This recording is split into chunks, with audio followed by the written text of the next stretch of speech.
have the honor to introduce you to the dialogue project with Aurubis, one of the global players in the copper industry. The project started in January with 6 amazing people from all over the world and will continue until April.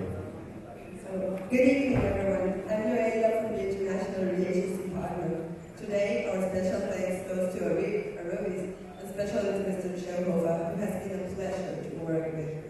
Now, to welcome our dialogue project students, just put your hands together and give them a warm round of applause.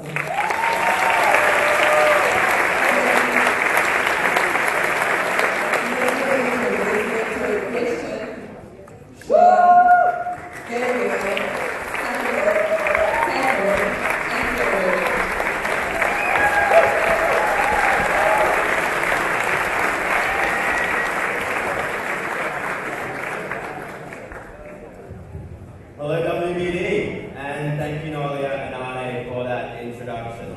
And again, I just want to take this time out to say thanks for driving us to Hamburg a few days ago. I was waking up at 5 a.m. and it was a 10-hour drive, so thanks again much for that, and thanks again to Leo and the supporting team who took a large part of that.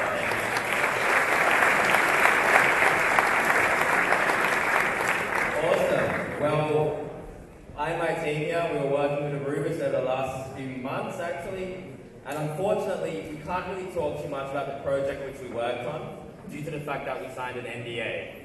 So this is a bit of an awkward position. However, what we can do is talk to you about the copper market as a whole and Aurubis' presence in this evolving marketplace as it's grown as a firm over the last 150 years.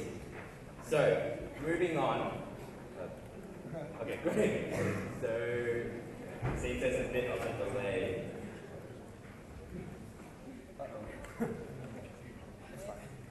Okay, interesting. So half our team is missing, but as you can see from at least this small little diagram, we have people from all around the world, from the USA to Australia to Canada to South America, and we all had varied experiences in terms of coming from consulting, banking, engineering, and so forth. And so I'm going to pass on now to Philip to continue on.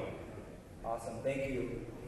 I want to start by asking you guys a question. So I want you to raise your hands if you think that you have not used a copper-related product today in your life.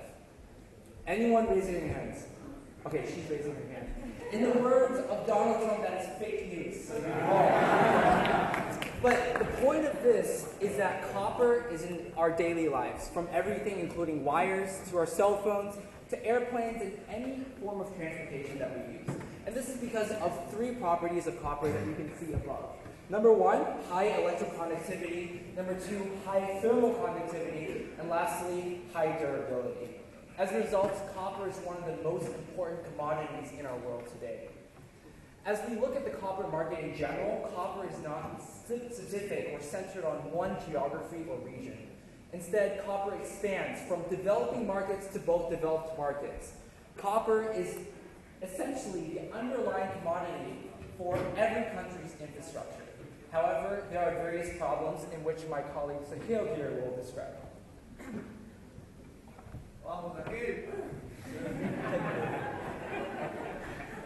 So recycling is increasing, but it's not sufficient to cover the total copper demand. So there is tons of copper which is produced in the decades. So right now, the copper which is being recycled is 2 to 3 decades old.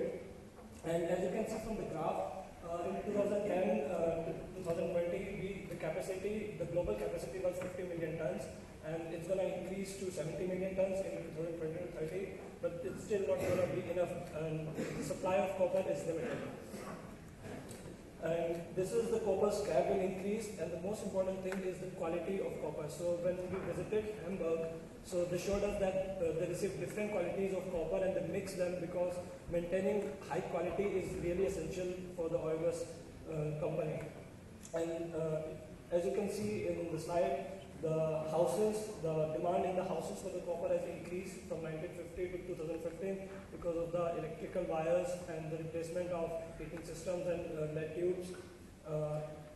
The amount of copper in the cars has also increased from 9 kg to 25 kgs, and nowadays laptops and mobile phones also have the chips inside them. They are made of copper. So I'm going to pass to Katie. Thank you, Satya. I have one question for you. Has anyone heard about the Aurubis before this conference?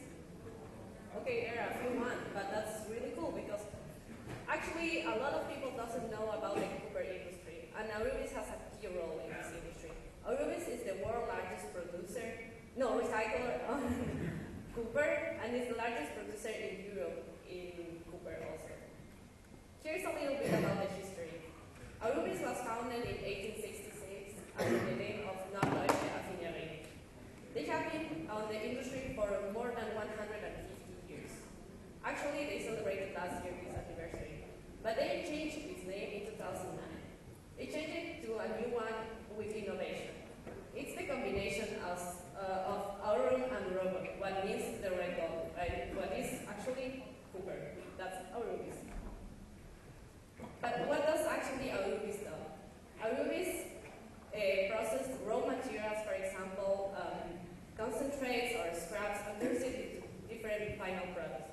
One final product is copper itself in form of cathodes, and the next one is copper products that can be used to produce other products, for example, cables. In this case, wire rods I produce.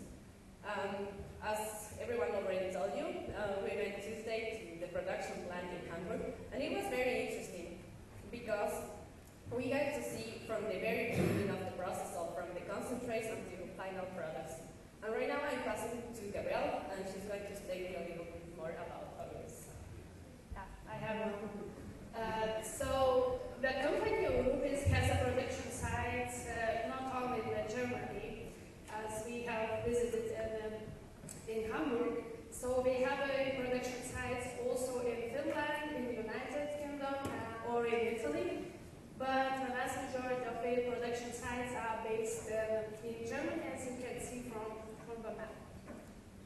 Also, Aurubis is focusing on recycling issues. We have their recycling sites, as you can see, in Germany. The vast majority of them are in Germany. And also, Aurubis is a world market leader in the recycling. So yeah, now I would like to give a word to my colleague. Excellent, thank you. So we had the pleasure of visiting Aurubis 2 days ago. We did the drive to Hamburg from Cologne, so I don't know if any of you have done that, but it's quite the trek, and it's very flat. So it was an interesting experience. But what was particularly interesting about their operation, when you think of industrial copper operations, we were thinking that it would probably be pretty environmentally unfriendly. And as you can see from the presentation on the left, it's actually one of the most environmentally friendly copper smelters in the world. And they have this system, the KRS system, that they utilize. And touring their plant was really something to see just how well organized it was. As you can see, the environmental aspect of their operation isn't just lip service. It's something they really believe in, and it's part of their core principles. And as they were touring through the plant, at each point they explained how they dealt with some of the, costs of a copper smelter and how they try to internalize those externalities. So it was a great presentation, or a great presentation they put on. It was a really fun project to be a part of. And now I will pass it back to Sahil, who will wrap it up. Thanks, Sean. So I just want to say thank you to the World Business Dialogue for giving us this opportunity, especially Arne and Noidia for being such a wonderful person and helping us around. Like whatever I wanted, Arne would make sure that I have the thing. So thank you. And